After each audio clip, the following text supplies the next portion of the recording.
할렐루야. 여러분 어떠셨습니까? 어떠셨습니까? 뭐라고 그냥 무조건 좋습니다. 그래서 어떠셨어요? 네. 성지순례 이렇게 다녀오면서 많은 그런 감동도 있었고, 여러분 저 보시기에 얼굴이 환하지 않으세요? 왜 이렇게 웃으세요? 모세가 섰던 자리에 한번 섰었습니다. 모세가 40일 금식한 자리에 무릎을 꿇었었습니다.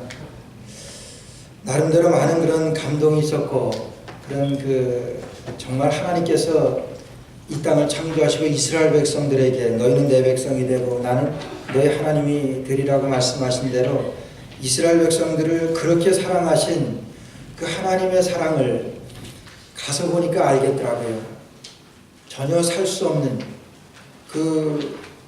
모세가 올랐던 그 시내산에는 아무 풀 한 폭이 날 수 없는 그런 돌산입니다. 높이는 얼마나 높은지. 근데 그 꼭대기에 신라면을 팔더라고요. 그런 거만 좀 없었으면 좋을 뻔했는데, 여기서 우리 성지순례 출발하면서 이집트 시내산을 간다고 하더라고요. 근데 제가 듣기에는 이집트 시내산은 뉴스에 여행 금지 구역을 한국에서 정한 것이기 때문에 힘들 거다 그렇게 생각을 했는데 계획이 있어요. 그래서 이건 아닌데 싶어서 우리 여기서 모집책이었던 목사님한테 목사님 이집트 갈 수 있습니까? 그러니까 걱정하고 지금 아주 다들 가고 이러시더라고요. 그래서 그런가 보다 하면서도 좀 걸리는 게 있어요. 그래서 이스라엘에 딱 내리자마자 이스라엘 그 가이드 전도사님한테 전도사님 요즘 이집트 시내산에 갑니까? 그러니까 깜짝 놀래요. 목사님 무슨 말이세요? 거기를 어떻게 가시려고 하세요? 그러는 거예요. 우리 스케줄이 있는데, 그러니까 우리 목사님한테 목사님 이렇게 힘들대는데, 그러니까 또 그 가이드가 힘들다 그러는데도 아무 걱정 말라고 그냥 그 목사님 그냥 다짜고짜 그러는 거예요. 그러다 거기에서 요르단으로 건너갔습니다. 요르단에 느보산이 있고 거기에도 성지가 200군데나 있습니다. 그 요르단으로 건너가서 느보산이니 비스가 산상이니 이렇게 다 비슷한 옆에 있는 산이, 모세가 멀리 가나안 땅을 바라보고 자기는 들어가지 못하고 그곳에서 죽은 그곳이 모세의 비스가 산상이라고도 하고 느보산 바로 옆에 있더라고요. 가보니까 알겠더라고요. 거기서 요르단 가이드한테도 목사님인데, 목사님 우리가 이집트 시내산에 올라갈 그런 계획이 있는데 어떻습니까? 그러니까 그 목사님은 목사님 가지 마세요. 그래요.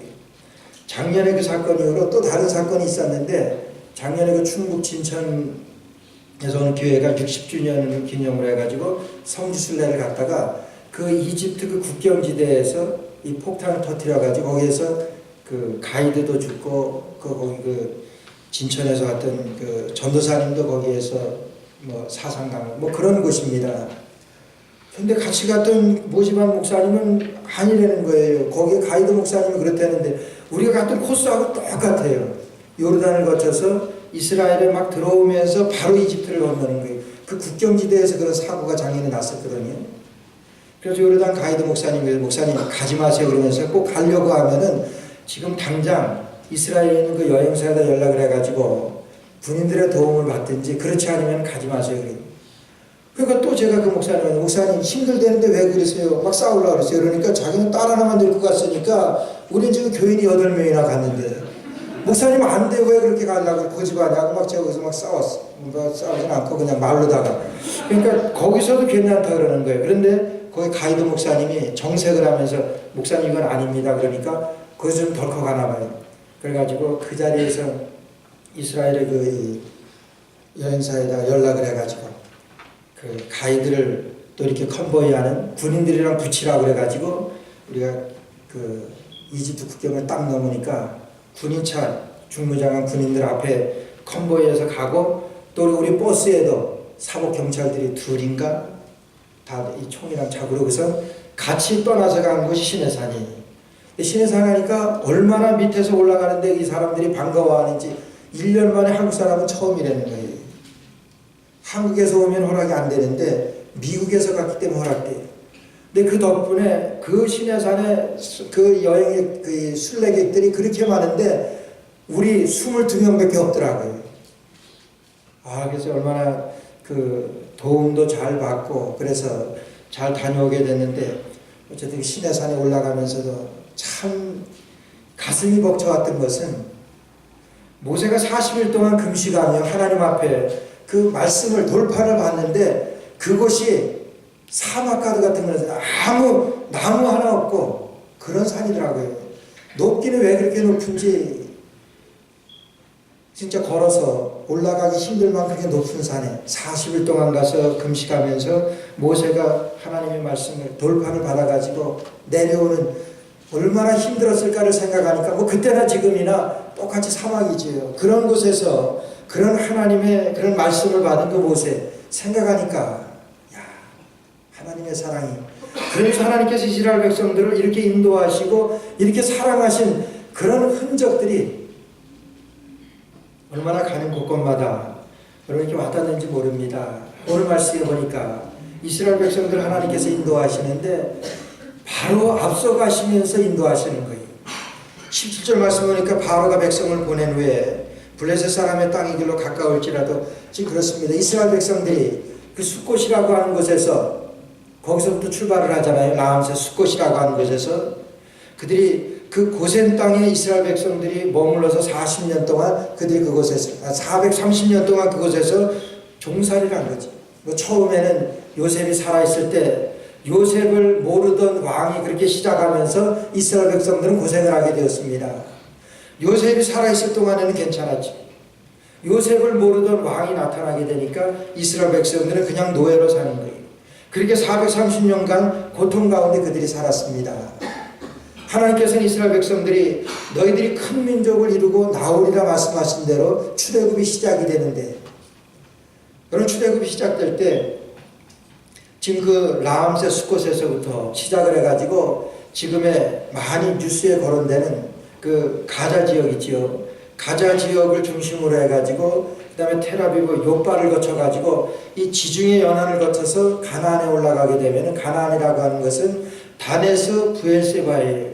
젖과 꿀이 흐르는 땅이라고 그러는데 뭐 별로 좋지도 않더라고요. 젖과 꿀이 흐르는 땅. 전혀 사람이 살 수 없는 그 사막지대에서 보게 되니까 그것은 젖과 흐르는 그런 땅이에요. 이 곡식이 자라고 나무가 자랄 수 있는 그런 곳이니까. 여러분 광야에서는 아무것도 자랄 수 없는 그런 곳입니다. 그런 곳에서 이스라엘 백성들이 40년간 그들이 그곳에서 고생을 하면서 순례길을 돌았던 거예요. 오늘 말씀에서 있는 것과 같이 그들이 여기에서 있는 것과 같이 블레셋 사람의 땅의 길을 가까울지라도 블레셋 사람의 땅이라고 하는 것은 지금 가자 지역을 중심으로 해가지고 텔아비브 지금 공항에 있는 텔아비브 이스라엘 수도죠. 텔아비브 요바 베드로의 집이 있었던 요바를 거쳐가지고 가나안을 올라가게 되면 일주일이면 올라갈 수 있는 그런 거리입니다. 하나님께서는 그 길을 허락하지 아니하신 거예요. 하나님의 인도는 그곳이 아니라 이제 홍해를 건너가지고 바란 광야에서 38년 반을 지나면서 그리고 마지막 느보산을 거쳐가지고 느보산을 거쳐서 요단강을 건너가지고 가나안 땅에 들어가는 것이 하나님의 계획입니다. 여러분 하나님께서 이스라엘 백성들을 얼마나 사랑하시는지 아세요?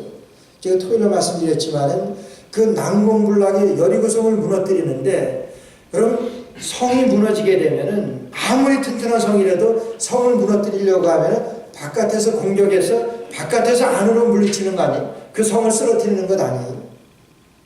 근데 여리고성은요 지금 고고학자들이 발굴한 거 보니까 안에서 밖으로 밀어뜨린 거예요. 사람이 했습니까? 하나님이 하셨죠. 사람이 했으면 거기에 여리고성을 무너뜨리려고 하면 밖에서 안으로 밀어서 무너뜨리지 어떻게 해서 공격해서 무너뜨리지 안에서 밖으로 자기의 성을 무너뜨리겠습니까? 그리고 그때 하나님께서는 가나안에 들어가게 되면 모든 것을 다 불태우라고 그랬어요. 그때 불타는 적이 지금까지 있습니다. 곡식 같은 거 다 불태워버렸어요. 여러분 전쟁에 그들이 들어가서 그 가나안 땅을 정복하면서 여리고성에 들어갔는데 먹을 것이 부족합니다. 근데 그곳에서 그 곡식들을 다 불태워버리겠습니까? 하나님께서 하라고 하셨으니까 다 불태워버린 그런 곡식들이 지금도 발굴이 돼요. 다른 거는 다 태우더라도 전비에 있어서 그런 것들 왜 불태웁니까? 하나님이 하라고 하셨기 때문에. 여호수아가 하나님의 명령을 받아서 다 불태웠어요. 서쪽 벽으로다가 한 집만 불타지 않은 흔적이 남아있는 채로 발굴되었습니다. 간 집 무슨 집이에요? 누구 집입니까? 기생? 라합의 집. 하나님께서 구원하신 것이, 하나님께서 인도하신 것이. 여러분, 그런 거를 보면서 성경에 있는 그대로 되어진 것을 보면서도 믿지 못하는 안타까운 그 심정들이 어떻겠습니까? 믿지 못하는 사람들이 얼마나 많아요. 하나님 말씀하신 대로, 하나님 약속하신 대로, 하나님의 인도하신 대로 그대로 되어진 사건이 출애굽의 사건이에요. 저희는 그 거꾸로 이렇게 해서 그 출애굽의 여정을 돌았지만 멀진 않습니다. 그러나 거꾸로 돌았지만 그 느보산에서, 비스가 산상에서 모세가 40년 동안을 이스라엘 백성들을 인도해가지고 하나님께서 너는 그것을 보기만 하지 너는 들어가지 못할 것이다. 하나님께서 말씀하신 대로 모세는 그곳에서 사라져갔습니다. 그것에 죽었어요. 하나님의 약속대로 그는 보기만 했지 들어가지는 못했습니다.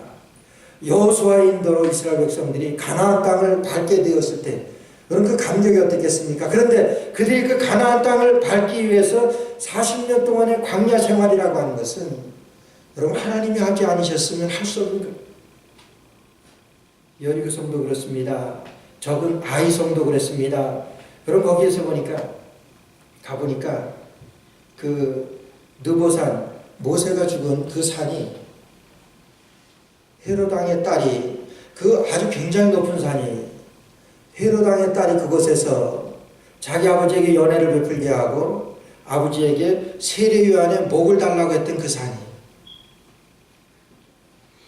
그 모세가 죽은 그 산에서, 그 산 꼭대기에서 지금도 그 성터가 남아 있습니다. 그 헤롯 왕의 그와 같이 그 파티한 그런 장소가 남아 있어요. 세례요한이 갇혔던 그 감옥이 남아 있고, 그런 것들을 하나하나 보면서 하나님께서 이렇게 인도하신 그 인도하신 하나님의 손길을 바라보면서 가는 곳마다 기도하면서 찬양합니다. 마지막 오기 전날은 예수님께서 십자가에 달려 돌아가시기 위하여 십자가를 지고 오르셨던 그 디오돌로로스 사람은 그 길을 우리가 같이 올라오면서 울면서 찬양하면서 참 그런 한 가지 하나님께서 인도하신 그 하나님의 인도하심을 보면서 왜 그런데도 이렇게 예수님을 믿지 못할까? 그래서 안타까운 것은 글쎄요, 뭐 형편들이 그래서 우리가 같이 가지는 못했지만 그래요. 여러분 기회 되면은 제가 거기 그 가이드랑 거기 그 여행사랑 잘 사귀어놓고 왔습니다. 싼 가격에 좀 우리 교인들이 갈 수 있도록 최소한대로 갈 수 있도록 가시는 은혜가 돼요. 예수님 십자가에 못 박혀 돌아가시고 물론 뭐 이곳이냐 저곳이냐 한 곳에서 아직 뭐 규명되진 않았다고 그러지만은 그 곳이니까 여러분 밟는 감격이 어떻겠습니까? 나를 위해 십자가 달려 돌아가신 예수님이세요. 이스라엘 백성들이 하나님의 약속으로 40년 동안 광야 생활했던 그 흔적이 하나하나 있는 그것을 밟는 동안에 하나님께서는 오늘 말씀에서 이스라엘 백성들을 인도하시는데 출애굽을 해가지고 이제 가나안 땅까지 들어가는데 여러분 가자지구를 거쳐가지고 테라비브를 거쳐서 갈멜산에 오르는 그 산이 그 길이 가장 그 첩경입니다. 지름길입니다. 하나님은 그 길을 허락하지 않으셨습니다. 왜 허락하지 않으셨냐면 하나님께서 이스라엘 백성들을 보니까 이제 블레셋이 그곳에 자리 잡고 있거든요. 그 블레셋이 그들이 보통 호전적인 민족이 아니기 때문에 가기만 하면 전쟁이 붙습니다. 그러니까 하나님은 우리의 형편을 아시기 때문에 이스라엘 백성들을 아시기 때문에 그 전쟁을 보게 되면 다시 애굽에 그 종살이하는 그곳이 좋다고 그곳으로 가겠다고 발버둥을 칠까 봐 하나님께서는 그곳으로 가지 아니하시고 홍해를 거쳐서 바란 광야를 거쳐서 느보산 비스가산을 거쳐서 이제 요단강을 건너서 가나안에 이르게 되는 그 길지만 하나님께서는 그 길을 인도하셨던 것입니다. 여러분의 하나님의 뜻을 우리는 모릅니다. 왜 하나님께서 그렇게 빠른 길을 놔두고 왜 그런 먼 길을 하나님께서 택하셔서 이스라엘 백성들을 고생하게 하셨는가? 아니거든요. 하나님의 인도하심은 그들을 위한 것이고, 그래서 시편 103편 14절 말씀 보니까 하나님은 우리의 체질을 아시며 우리가 연약한 진토임을 기억하고 계신다고 말씀했습니다. 우리가 진흙과도 같은 그런 연약한 존재라고 하는 것을 하나님은 알고 계신다고 하는 거예요. 우리가 그런 흔적을 보면서도, 우리 주님께서 이루어 놓으신 그런 구원의 흔적을 보면서도, 여러분의 그 사마리아 우물가의 여인, 요한복음 4장에 여러분 잘 아시죠? 수가성 여인이라고 우리가 하죠. 그 우물가에도 갔습니다. 아직도 그 우물이 있어요. 그 사진을 찍지 말라고 하는데 못 찍는다고 그러는데 어떻게 몰래 사진 하나 찍어왔어요. 그리고 거기에서 그 우물을 요만큼씩 팔아요. 5불씩 팔아요. 그때 그 물입니다. 그 물이 무슨 물이냐면은 예수님께서 사마리아 우물가에서 여인과 대화하시면서 그 물을 한 컵 달라고 말씀하시던 그 곳이에요. 사마리아 여인하고 예수님께서 대화를 나누셨던 그 우물입니다. 근데 그 우물이 또 어떤 우물이냐면 야곱의 우물입니다. 야곱의 우물. 제가 요번에 그 세례 받을 때 그 물로다가 세례하려고 요만큼의 오브레티 사왔습니다. 거기서 오브리면 큰 건데 거기가 그곳이 다 지금 그 이스라엘 영으로 있지만 아랍권입니다. 68년도에 6.1 전쟁 때 이스라엘이 다 뺏은 그런 땅이에요. 그런데도 불구하고 유엔에서 그들의 자치령을 허락하라 그래가지고 그 아랍 사람들이 있는 곳이, 그 성지가 아랍 사람들이 거처하고 있는 것이 훨씬 더 많습니다.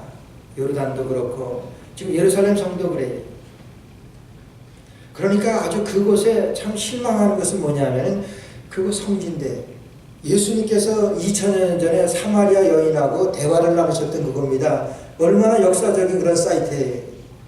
그런데 그 들어가는 그곳에 쭉 장사꾼들이 서가지고 지금도 귓가에 $1, 다 그냥 뭐 지도 한 장 놓고 뭐 하나 놓고 그냥 그 장사들이 그렇게 합니다. 그거 하나는 실망되더라고요. 그러나 그럼에도 불구하고 예수님께서 사마리아 여인하고 대화를 나누셨던 그 자리라고 하니까 그 여인에게 내가 주는 물을 마시는 자는 영원히 목마르지 아니하는 생수가 된다고 말씀하시면서 예수님께서 살아가셨던 그 장소라고 합니다. 오늘 하나님의 구원 계획이라고 하는 것은, 하나님의 인도라고 하는 것은 이스라엘 백성들을 이렇게 하나님의 계획이 있으셔가지고 이스라엘 백성들을 이렇게 출애굽해가지고 40년 동안에 하나님께서 인도하신 그 흔적이, 빨리 가면 고생을 덜하고 쉽게 갈 수 있는 길이지만 하나님이 인도하시는 것은 이스라엘 백성들이 정말 하나님의 인도함을 받으면서 다시 뒤돌아서려고 하지 아니할, 다시 뒤돌아가려고 하는 그 이스라엘 백성들의 그 마음을 아시기 때문에 하나님께서는 홍해를 건너서 바란 광야 38년 동안 그것을 지나게 하시고 하나님이 순간순간 인도하시는 하나님의 계획이 있으셨다고 합니다. 하나님의 인도하심입니다. 복음이 처음 이방인에게 증거되기 위해서 바울 사도가 예루살렘에 올라가서 하나님 앞에 기도합니다. 내가 로마도 보아야 하리라. 그 말은 뭐냐면 하나님께서 나에게 로마도 가게 하실 것이라고 하는 그런 말씀. 로마도 하나님께서 나에게 보여주실 것이다. 가게 하실 것이다. 로마에 가서 복음을 증거하게 하실 것이라고 하는 그런 비전이 있었습니다. 그런 뜻이 있었습니다. 내가 로마를 봐야 할 것이라고 그러한 확실한 그런 간증이, 바울 사도의 간증이 있었습니다.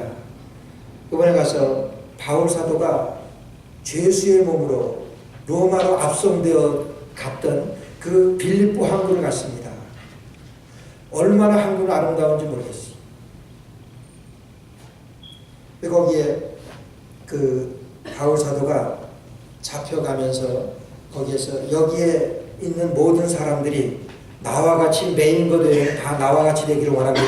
지금 바울 사도가 매여 있습니다. 죄수의 몸으로 로마로 가게 되는, 압송되어 가는 거예요. 그러면서 그 사도행전 26장에 보니까 바울 사도가 많은 사람들 앞에서 그런 얘기를 합니다. 여러분 여기에 모인 모든 사람들이 나와 같이 매인 것 이거 하나 빼고는 다 나와 같이 되기를 원합니다. 다 예수 믿기를 원합니다. 그러면서 그곳에서 압송되어서 로마로까지 가게 되었던 그 바울 사도. 저는 그곳에 섰습니다.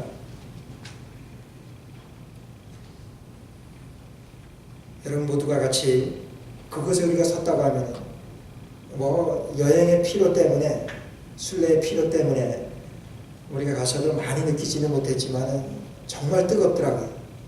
여기서부터 복음이 증거되어져서, 로마의 복음이 증거되어져서 오늘날 우리에게 복음이 증거되어진 그걸 생각하니까 한 가지는 그거예요. 바울사도가 로마까지 복음을 증거하러 가는데 그가 하나님의 복음을 증거하러 가면서 왜 하나님께서는 그럼 떳떳한 그냥 몸으로 로마에까지 가게 하시지 죄수의 몸으로 가게 하시냐. 죄수의 몸으로 로마까지 가잖아요. 압송되어서 가잖아요. 뜻이 어디 있냐는 거예요. 하나님의 인도하심입니다. 그가 빌립보서 1장 12절 14절 말씀에 보니까 이렇게 말씀합니다. 형제들아 나의 당한 일이 도리어 복음의 진보가 된 줄 너희가 알기를 원하노라. 형제들아 내가 당한 일이, 내가 이렇게 죄수의 몸으로 지금 당한 이 일이 복음의 진보가 된 줄을 너희가 알기를 원하노라. 복음의 진보를 이루었다 말씀합니다. 그러면 죄수의 몸으로 어떻게 복음의 진보를 이룹니까? 이러므로 나의 매임이 그리스도 안에서 온 시대양과 기타 모든 사람에게 나타났으니 형제 중 다수가 나의 매임을 인하여 주 안에서 신뢰함으로 겁없이 하나님의 말씀을 더욱 담대히 말하게 되었느니라. 바울사도가 앞선돼서 죄인의 몸으로 가가지고 지금 시위대 안에서, 로마 시위대 안에서 그 시위대 그 군인들에게 복음을 증거합니다. 죄수의 몸으로 갔습니다. 죄인으로 묶여가지고 지금 복음을 증거하는 거예요. 여러분 거기서 복음이 증거됩니다. 시대의 많은 사람들이 오늘 빌립보서 1장 13절 말씀에 보니까 나의 매임을 인하여 주 안에서 신뢰함으로 겁없이 하나님의 말씀을 더욱 담대히 말하게 되었느니라. 지금 형제들이 복음의 그러한 말씀을 듣고 담대하게 복음을 증거하게 됐다고 합니다. 복음을 증거하는 사람들이 지금 바울사도의 복음을 듣고 여러분 시위대 안에서 복음을 증거합니다. 죄수의 몸으로 증거합니다. 이 로마가 얼마나 그리스도의 그 복음을 탄압했고 그리스도를 탄압했고 예수 믿는 사람들을 잡아 죽이고 그래서 로마에 카타콤이 생기게 되고 얼마나 로마 사람들이 악랄하게 예수 믿는 사람들을 그렇게 핍박했습니까? 근데 313년에 로마가 기독교를 국교로 정하게 되잖아요. 콘스탄티누스 대제가 기독교를 국교로 정하게 됩니다. 놀라지 마세요. 기독교를 국교로 정하게 될 때에 가장 큰 힘이 됐던 것이 뭐냐면은 바울 사도가 복음을 증거했던 이 시위대 안에서 복음을 받고 그때 예수님을 믿게 됐던 사람들이 군인들이잖아요. 그 사람들이 지휘자, 그 로마의 지도자급들 아니에요. 그런 사람들에게 복음이 증거되어져서 그 사람들을 통해서 250여 년 후입니다. 250년 후에 바울 사도가 죽은 후에 250년 후에 지금 로마가 그리스도교, 우리 기독교가 국교로 공인되어지는데 바울 사도가 그 상상이나 있겠습니까? 그가 죄수의 몸으로 오지 않았으면 지금 시위대 안에 복음이 증거됐겠냐는 거예요. 많은 원로원이나 그 사람들에게 복음을 어떻게 증거됐겠냐는 거예요. 하나님의 인도하심은, 하나님의 계획은 이렇게 철저하게 로마의 복음이 증거되기 위해서 이렇게 바울 사도를 정말 힘들지만은 죄수의 몸으로 앞송해 가고 거기서 시위대 안에 많은 사람들에게 거침없이 복음이 증거되게 하는 하나님의 놀라우신 게 뭡니까? 하나님의 인도하심이라고 합니다. 우리 모릅니다. 지나놓고 나니까, 지나고 보니까 하나님께서 이렇게 인도하셨구나. 여러분 이것이 이스라엘 백성들이 광야 40년 동안을 지나면서는 왜 하나님께서 우리를 이렇게 고생시켜서 가나안 땅까지 가게 하시는가? 우리가 차라리 애굽의 그 고기가마 곁에, 애굽왕 바로의 고기가마가 옆에 있었으면 더 좋았을 텐데 여러분 그런 말 있잖아요. 근데 실제로 그랬습니까? 아니거든요. 정말 얼마나 광야 생활이 힘들면은 그 전에 노예로 있었던 그 생활을 지금 이와 같이 미화시켜가지고 지금 소개하는 거예요. 오늘 하나님의 인도하심, 하나님의 계획하심, 하나님의 섭리라고 하는 것은 이렇게 나타납니다. 저는 성경을 보면서 출애굽기에서 여러 번 이스라엘 백성들이 모세를 원망하고 하나님을 대적합니다. 우리를 왜 이렇게 나와서 고생시키느냐? 왜 지금 구름 기둥과 불 기둥이 자기네들을 인도하고 있는데도 불구하고 왜 우리를 이렇게 고생시키느냐? 물 달라 그러면서도 또 원망하고 비평하고. 광야를 지나와서 보니까, 광야 체험을 하고 보니까 저래도 그랬을 것 같아요. 내가 이스라엘 백성이면, 내가 이스라엘 백성이었다고 하더라도 그렇게 원망했을 것 같아요. 여러분, 풀 한 폭이 나지 않습니다. 얼마나 낮에는 뜨겁고 정말 견딜 수 없는, 지금은 우기가 지나서 이제 건기로 막 들어가는 데기 때문에 좀 선선한 것이 그렇다고 그래요. 그런데도 낮에는 얼마나 뜨거운지. 식물들이 못 자랍니다. 땅 하나, 시띠나무, 성경에 나오는, 여러분, 성막에서 법궤를 만들고 성막을 만드는 시띠나무 하나가 자라요. 그 시띠나무는 가시나무입니다. 우리나라 말로 아카시아 같은 그런 나무예요. 그 낙타들이 그 시띠나무, 그 사막에서, 광야에서 시띠나무를 먹다가 그 낙타는요, 이 입 안에 이런 그 통증을 모른답니다. 그래서 그냥 시띠나무만 보게 되면, 무슨 나무나 먹을 것만 있게 되면 그냥 막 훑어서 먹는데, 그러니까 가시를 먹다가 이 낙타가 피를 시뻘겋게 흘리고 막 그런데, 낙타는 그런 데는 거예요. 가시가 얼마나 많은지 몰라요. 물이 없으니까 잎사귀가 없습니다. 그러니까 수분을 최대한도로 줄이기 위해서 가시가 되는 거예요. 가시밖에 없어요. 그 시띠나무가 물을 찾아가지고 광야에서 한 1m, 1.5m밖에 안 돼요. 그 뿌리를 100m씩 내린대요. 상상이나 갑니까? 1m, 1.5m 되는 나무가 뿌리는 100m씩 물을 찾아서 그래요. 여러분, 이게 광야입니다. 그런 데서 40년 동안 그들이 아무리 하나님의 인도를 받는다고 하더라도, 여러분, 그런 불평 안 나오겠습니까? 순간순간마다 하나님의 인도를 받으면서도 우리가 광야 40년, 우리가 이 땅에 살아가는 것이 광야 생활이라고 그래요. 우리가 얼마나 불평이 많습니까? 조금만 더우면 더워서 죽겠다 그래요. 조금 비즈니스가 안 되면 이거 장사 안 돼서 죽겠다 그래요. 이스라엘 백성들하고 다를 거 없습니다. 똑같이. 그게 우리들의 모습이라고 하는 거예요. 좀 우리가 병이 걸리면 좀 아파 죽겠다 그래요. 그런 우리의 모습. 이게 이스라엘 백성들의 모습이라고 합니다.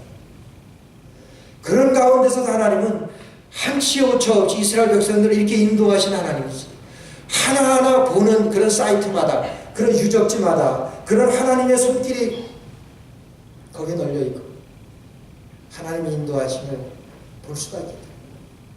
오늘 두 번째 보니까 하나님의 인도하심은 18절 말씀 보니까 19절에 모세가 요셉의 해골을 취하였으니 이는 요셉이 이스라엘 자손으로 단단히 맹세케 이르기를 하나님이 필연 너희를 권고하리니 너희는 나의 해골을 여기서 가지고 나가라 하였음이었더라. 여러분, 모세가 출애굽하면서 요셉의 해골을 들고 나옵니다. 창세기 50장에 보게 되면은 이 야곱의 이 장례를 치르는 것이 창세기 50장 거의 한 장을 장식해요. 뭐 장례가 중요하다고 그렇게 창세기 50장 전체를 화려합니까? 야곱이 죽으면서 유언을 합니다. 내가 죽게 되면은 그 헤브론 마물의 상수리 나무 밑에 있는 막벨라 굴 앞에다가 나를 장사해달라. 거기는 아브라함, 우리의 조상인 아브라함과 사라, 이삭과 리브가가 묻혀있는 곳이니까 나를 거기에다 장사해달라고 창세기 50장에서 그렇게 부탁을 합니다. 창세기 50장 25절 말씀 보니까 하나님이 정녕 너희를 권고하시 너희는 여기서 내 해골을 메고 올라가겠다. 이거는 요셉에게 말씀하신 것이고, 그 창세기 50장 1절부터 하는 것은 야곱이 부탁하는 거예요. 유언을 남기는 거예요. 내 유골을 꼭 우리의 조상이 있는 그곳에다 묻어달라 하는 거예요. 여러분, 이스라엘 백성들이 그 요셉이 그 나라의 흉년이 들어가지고 애굽 왕의 그 총리가 되어진 자기의 동생이지 요셉이 거기 총리가 된 것을 모르고 그곳에 내려갔다가 뭐 그 길잖아요. 그렇게 해가지고 결국에는 그 애굽의 그 이스라엘 야곱의 그 가족이 70명이나 그곳으로 들어가게 되죠. 거기 살게 되잖아요. 거기서 이제 요셉이 애굽왕 바로를 그 형제들에게 인사를 시킬 때 그렇게 부탁을 합니다. 당신들이 이 애굽왕 바로를 만나게 되면은 뭘 했냐고 물을 겁니다. 그러면 여러분들 그러면 꼭 거기에서 우리는 목자였습니다. 그렇게 말하라고 그래요. 근데 거기서는 목자라고 말하라고 그랬는데 사실은 거기서 뭐라고 말하냐면 우리는 양들을 치고 소를 치는 목자들로서 우리가 주로 했던 것은 백정이었습니다. 그렇게 말하랍니다. 백정이라고 하는 것은 애굽 사람들이 가장 싫어하는 그러한 직업이었었고 상대를 안 하려고 했던 사람이에요. 그러면서 여러분들 고센 땅을 달라고 그렇게 부탁을 하라. 그러니까 그 땅은 지금 카이로에서도 아주 변방입니다. 많이 떨어져 있는 곳이에요. 그냥 줘도 될 만한 고센 땅, 아주 척박한 땅입니다. 그러니까 얼른 애굽왕 바로가 내주게 되지요. 그곳에서 살게 됩니다. 그것은 왜 그럼 그렇게 척박한 곳을 자기의 형제들에게 그곳에서 살게 해달라고 그렇게 부탁을 했냐는 거예요. 그럼 이곳은 우리가 살 곳이 아니라고 하는 것을 가르쳐주기 위해서 그런 거예요. 지금 우리가 가나안에 흉년이 들어서 이곳에 애굽으로 내려왔지만은 이 고센 땅이 우리가 살 곳이 아니라고 하는 것을 지금 형제들에게 말하기 위해서 그것을 바로에게 말하라고 하는 거예요. 그러면서 요셉도 유언을 남긴 것이 뭐냐면 창세기 50장 25절을 보니까 하나님이 정녕 너희를 권고하신 너희는 여기서 내 해골을 메고 올라가겠다. 너희가 여기서 살다가 정말로 너희들이 이제 가나안 땅으로 들어가게 될 텐데 하나님의 약속을 믿었습니다. 그때 내 해골을 메고 지금 헤브론 땅에 좀 묻어달라고. 이번에도 우리가 마지막 날 헤브론에 그 순례 그 장소가 정해졌었는데 막 가다가 운전사가 그 애굽 사람 그 아랍 사람인데 운전사가 전화를 받더니 갑자기 못 가겠다는 거예요. 왜 못 가겠습니까? 그러니까 우리 가이드 전도사님한테 그러는 거예요. 지금 그곳에서 그 지금 헤브론 땅도 그 애굽 사람 그 팔레스타인 그 68년도 6.1 전쟁 때에 이스라엘이 뺏은 땅이거든요. 근데 유엔의 권고로 인해 가지고 그들이 그 아랍 자치구역입니다. 아랍 사람들이 그냥 그곳 사는 거예요. 그러나 통치하는 것은 그 이스라엘 경찰들이 이 관할권에 있는 그런 것이고. 그러니까 그들이 화가 나면 그냥 뭐 순례객들에게도 돌을 던지고 막 그러는데 며칠 전에도 그냥 차에다가 돌을 던져가지고 유리도 깨지고 막 다치고 막 그랬다는 거예요. 그래서 가는 중에 전화로다가 그 여행사에서 그렇게 가지 말라고. 지금도 그렇게 그런 곳이기 때문에 가지 말라고 해서 가지 못해요. 헤브론이 그런 곳입니다. 아브라함과 이삭과 야곱 그리고 요셉에 그래서 요셉이 지금 부탁하는 거예요. 너희들이 올라가게 될 때. 그런데 중요한 것은 뭐 모세가 그것을 기억했습니다. 모세가 지금 요셉의 해골을 추하였으니 이는 요셉이 이스라엘 자손으로 단단히 맹세케 하여야 되기를. 요셉이 단단히 부탁했던 말씀을 지금 모세가 기억을 합니다. 그까짓 그 해골 어디다 묻어놨든 무슨 상관이냐.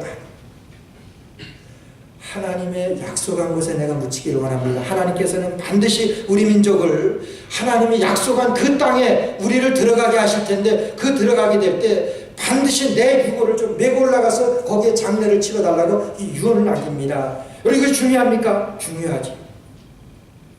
하나님의 인도로 당신들이 반드시 애굽 땅을 지나서 가나안에 이르게 될 것이라고 하는 것을 지금 요셉의 유언을 통해서 지금 모세에게 지금 말씀하신 것이 기억나게 된 것입니다. 여러분 지금 400여 년이 지난 다음에 하신 말씀이에요. 400여 년이나 지난 다음에 지금 이루어진 일입니다.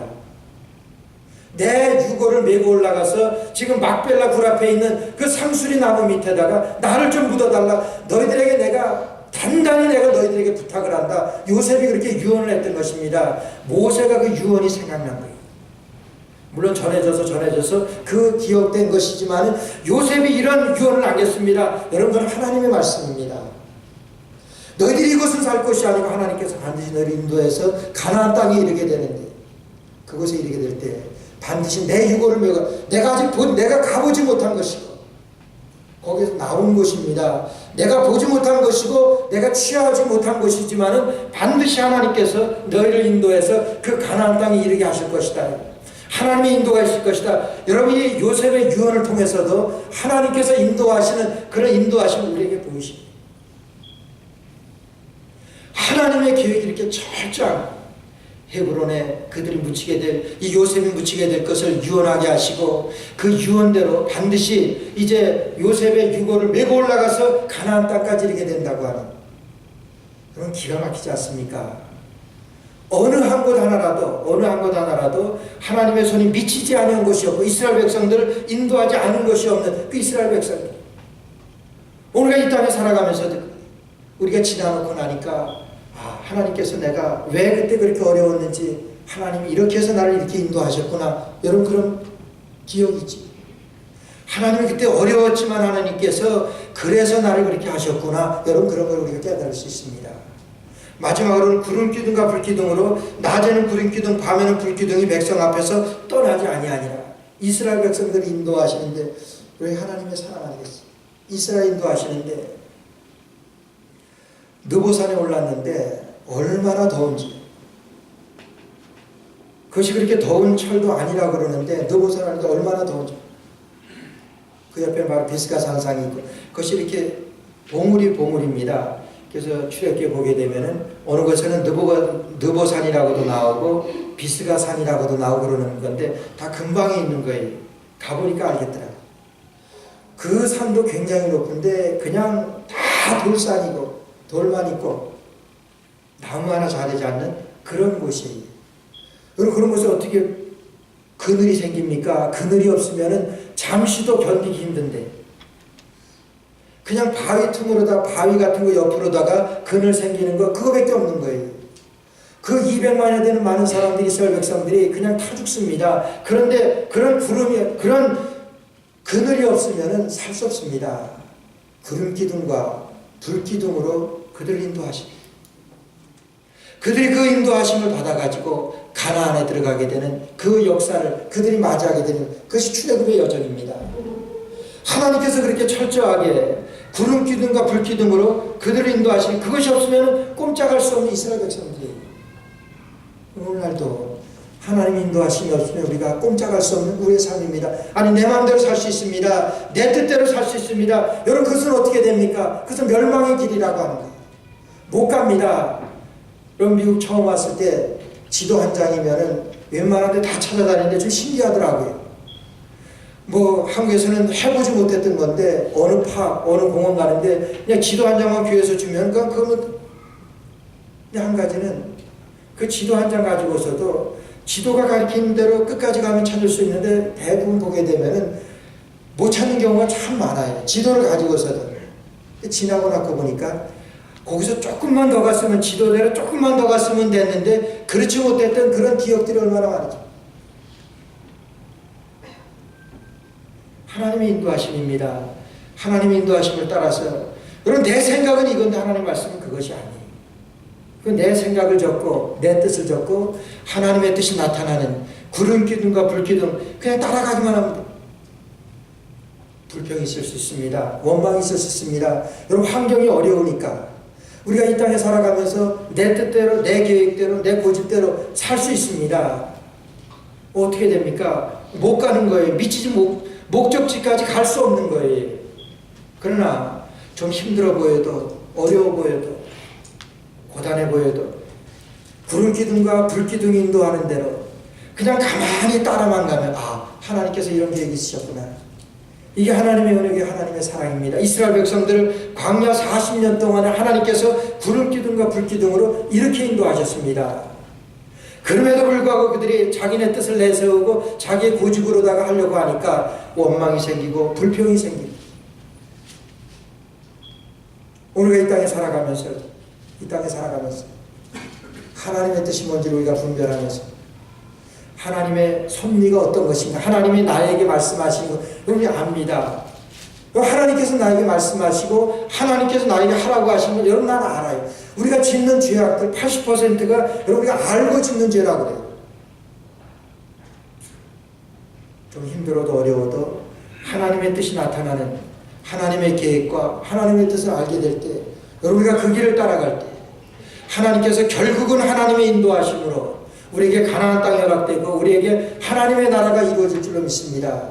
어렵고 힘든 우리의 이 광야 같은 이 생활 가운데서도 우리가 주님의 명령하심과 주님의 뜻을 따라서 우리가 주님의 안내와 보호를 받으면서 구름 기둥과 불 기둥이라고 하는 것은 하나님의 안내고 하나님의 보호입니다.